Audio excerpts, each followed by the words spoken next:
And I think so many times today that's the part of the message that gets missed in the you can do anything speech, is you have to be prepared to roll up your sleeves and work for it too.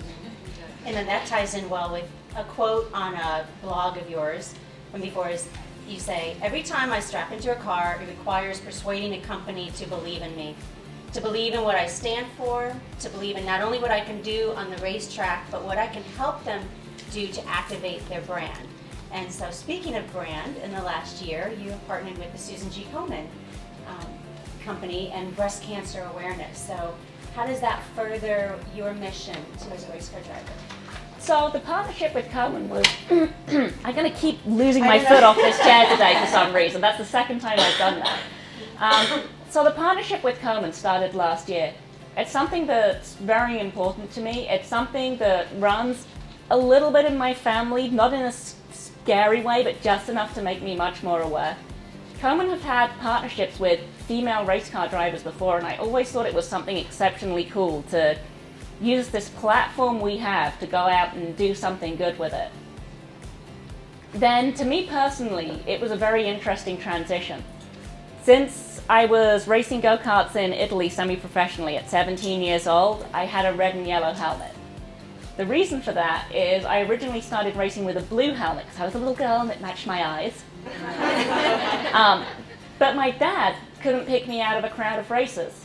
There were too many other drivers with blue and white helmets, blue and yellow helmets, blue and orange helmets racing. And at the time, nobody had a red helmet. So I stuck to the same design and made my helmet red. I fell in love with that helmet. I rarely changed it in the entire time since karting. It has very clean and simple lines. To me as a race car driver, it's my identity. And red was, a very strong, powerful color. It was a color that stood out. And then last year, as part of my partnership with Susan G. Komen, for the first time in 10 years, I made a significant change to my helmet design. And I changed it to pink. And I kept everything else about my helmet the same, so it was still my helmet and still my identity. Aside from the fact we also very subtly, when you look close, have the running ribbon on the top of the helmet too. But there were times last year, especially in the very early part of the month, where I was sitting on pit lane, I'd sort of, look in the mirror of my car sitting on pit lane, huh? What? Who is that sitting in my car? Oh, wait, it's me. Still adjusting to it. Yeah, it definitely took me a little while to adjust.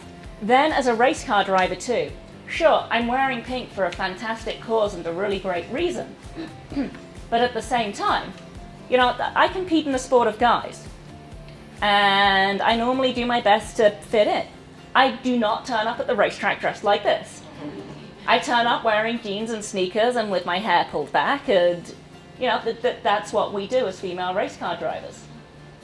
So to turn up with a bright pink polo shirt and a bright pink fleece to every event I went to, that took a little bit of getting used to too. Previously, it was something I had never had on my race car, never had on my suit, never had on my helmet, because I wasn't sure it was a color I wanted to be associated with. However, throughout the month of May, I met so many people who came to my garage. So many survivors, so many co-survivors, race fans whom I've known for years and never knew their story. And So for instance, one story in one of your more recent blogs, I loved how an elderly man came and was waiting all day trying to catch you, and so you know where this is going. You go ahead and tell this story. It'll bring to you got to read the blog too. And so this was all of these stories of strength to continue what I was doing. The story Sheryl is talking about, the elderly gentleman waited for me all day outside my garage. It was one of those days where we were on track, then in the engineering office, then on track, then, and I just hadn't been out of my front of my garage that much. He had with him a decal, and on the decal it had a name. His wife passed away in April. And after she had been diagnosed as terminal, her goal had been to make one more Indianapolis 500 because she was a huge race fan. And so she missed this by like a month, making this sort of goal of hers.